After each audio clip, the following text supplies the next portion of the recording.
países que no son árabes. Uno es Turquía, que es sunita, y otro es Irán, que es chiita. Y los dos son aliados. Eso no hay que ver. Es decir, aquí eso del choque sunita, chiita, eso es muy de los británicos porque les conviene divide and rule. Es parte decir, como un archipiélago de 200, es dividir para gobernar. Entonces, aquí, ¿qué sucede? Lo que tenemos que ver. A ese nivel queda muy claro, están siendo defenestrados los aliados de Estados Unidos. Mubarak, aliado de Estados Unidos, y de Gran Bretaña y de Israel, que es más grave. Luego, Ben Ali, el de Túnez, igual. Luego, el de Yemen, aliado de Estados Unidos, que tiene serios problemas, que puede ser eyectado en cualquier momento. Entonces, en ese primer plano, desde el punto de vista geopolítico, Estados Unidos no está ganando, está perdiendo. Porque Estados Unidos le teme a la democracia. ¿Por qué razón?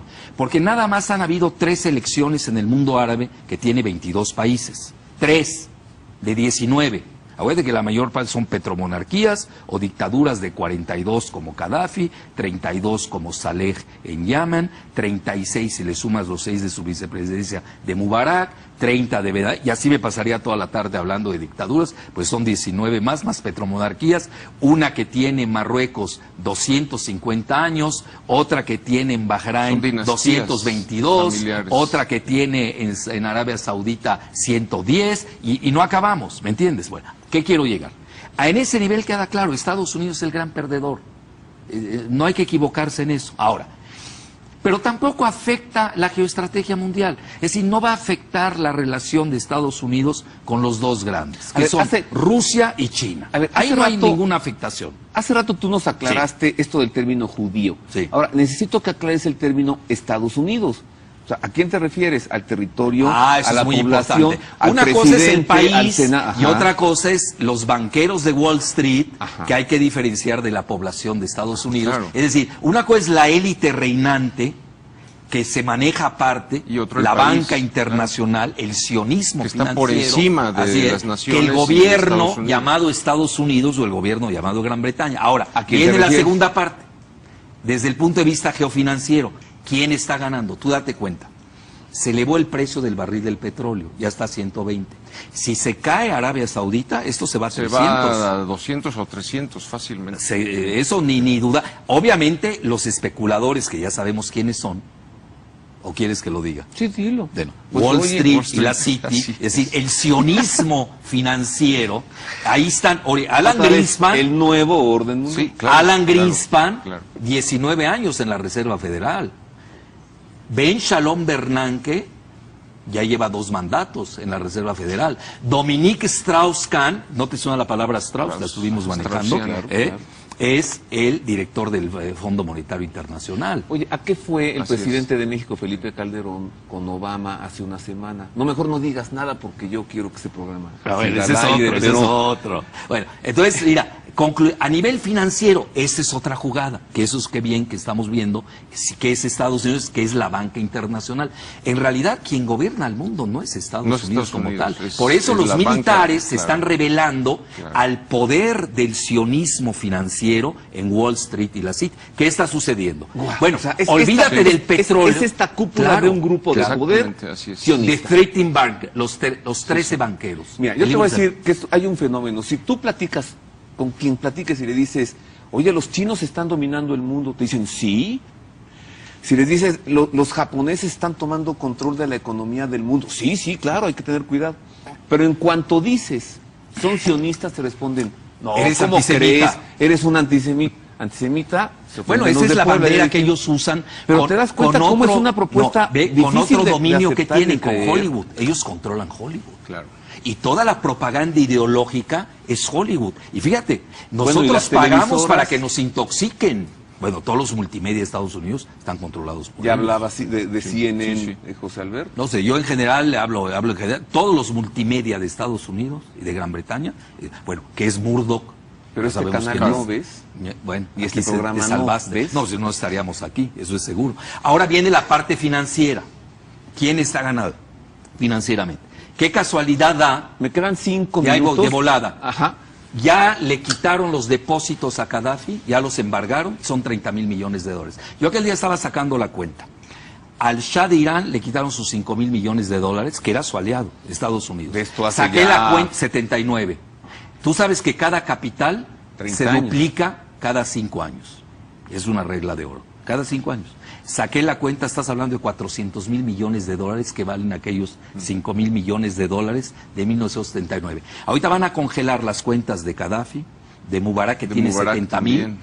Gaddafi tiene en fondos soberanos de riqueza, debes traje la nota del New York Times, no estoy diciendo ahí, ellos mismos lo dicen. ¿Qué vamos a hacer con el dinero congelado? Oye, estás hablando nada más de estos 2 que han tumbado, o 3, ya llevan casi $500 billion. Sí. Bueno, y viene Arabia Saudita, y viene los fondos soberanos de riqueza de Abu Dhabi, que nada más tiene $1 trillón.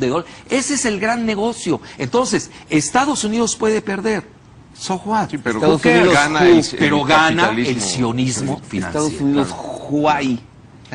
Claro. Antes de pasar a conclusiones... Para que no digas que no dejo hablar, ahí está. No, yo no digo, es él. José Alberto, en medio de toda esta triquiñuela y todo este tablero de ajedrez, ¿cómo colocas el tema de Irak, ocupado por Estados Unidos, invadido en tiempos de Baby Bush, ¿no? Y con el derrocamiento de Saddam Hussein? ¿Cómo ubicas eso en esto? ¿Forma parte del rompecabezas? Bueno, ¿o estamos ante una Saddam cosa nueva? Hussein siempre fue, y diría yo sigue siendo, porque no... Dilo, ¿no? Sí. A mí me enseñó dos fotografías y la dentadura de Amado Carrillo, hay una prueba de la... Como Elvis Presley, tampoco está... Ni Pedro Infante. La primera en decirlo es la esposa, una de las varias esposas de su harem, la cual mujer después de un mes no lo dejan, cuando supuestamente agarran a Saddam Hussein en esta ratonera, ¿te acuerdas ahí? Y barbudo. No la dejan entrar como Diego, ¿no? Parecía. A la visita conyugal, ¿no? Y 1 mes, y 2 meses, 3 meses, la mujer empieza a protestar a Amnesty International, el gobierno de Estados Unidos no hace caso, finalmente recurre al gobierno ruso, y Rusia interviene en Estados Unidos diciéndole, oye, pero la señora quiere ver a su esposo, a Saddam Hussein, en la cárcel, no lo ha visto en 6 meses. Finalmente le permiten que entre. Inmediatamente la mujer sale de ahí diciendo, este no es mi marido. Todavía el Marshal USA le trata de, señora, pues usted piense que en la cárcel pues, la gente cambia de fisionomía. Este no es mi marido. Llevo 25 años con él y este que tienen preso es uno de los dobles. Él tenía 5 dobles para que si precisamente no lo agarraran a él. Me queda una segunda esposa dice exactamente lo mismo que esta. Ante la CBS lo dice, este no es, que tienen ahí no es. Entonces a tu pregunta, ¿qué pasó? Pues lo sacaron el día anterior al bombardeo de Bagdad. En aviones militares estadounidenses sube él con su familia, 10 limusinas negras, y lo sacan de Bagdad el día anterior al bombardeo. ¿Y dónde está ahora? Él sigue siendo y ha sido siempre socio de ellos. Hay incluso de los Bush de Estados Unidos, del sistema. Hay declaraciones juradas de soldados estadounidenses, declaraciones juradas en el proceso que se hizo, diciendo que cuando nosotros salíamos de Kuwait, no es cierto que Saddam Hussein volaba los pozos petroleros, los volábamos nosotros, dicho por soldados estadounidenses. Bueno, después vino Halliburton a reconstruir todo lo que habían destruido. Son socios. No, bueno, este tema se pone cada vez mejor. Me queda claro que apenas comenzamos, ¿no, Freddy? Pues son prolegómenos. Esto amerita una segunda parte. Yo creo que sí, es un appetizer. Seguimos el próximo domingo. Bueno, tú ya empezaste con tu appetizer, pero es eso. próximo domingo, ¿vienes tú, José Alberto? Con mucho gusto. Bueno, pero no nos dejen así, danos una conclusión, medio minuto tú. Medio minuto. Bueno, la conclusión es que estamos ahí ante un polvorín, un proceso de desestabilización que finalmente va a beneficiar pues a Israel, ¿no? Dentro de todo esto, desestabilizar el mundo árabe, también para tener regímenes más que se puedan oponer más al islamismo iraní. Creo que esto acaba beneficiando. Lo único pues es que estemos atentos a tratar de ver un poco más detrás del telón, no solamente la autenticidad de los movimientos populares, sí. Oye, sino quién financia de esto, desde dónde viene el proyecto, a dónde va. Esto nos lo dirás el próximo domingo. Ajá. Y yo le digo a usted, tenga cuidado con estas frases armadas, la construcción de un nuevo mundo. Ya son expresiones muy sospechosas de que hay una línea y de que hay un plan. Sí. Mira, así independiente de cualquier otra situación, la impresión de billetes en forma masiva por Ben Shalom Bernanke, estás hablando de 600.000 millones de dólares, es la que crea esta crisis en el Medio Oriente, porque te genera una hiperinflación alimentaria. En esto no hay que perder de vista, Egipto importa el 17% del trigo del mundo y no han dejado un país como Sudán, que pudo haber sido el granero no solamente del mundo árabe, sino de toda África. Incluso lo han balcanizado en la parte sur. Ahora viene lo más interesante, ¿quién gana con el alza de los alimentos? Hay una empresa que se llama Cargill, C-A-R-G-I-L-L, ni siquiera cotiza en bolsa. Hombre, la bolsa es para los chafas, ¿no? No.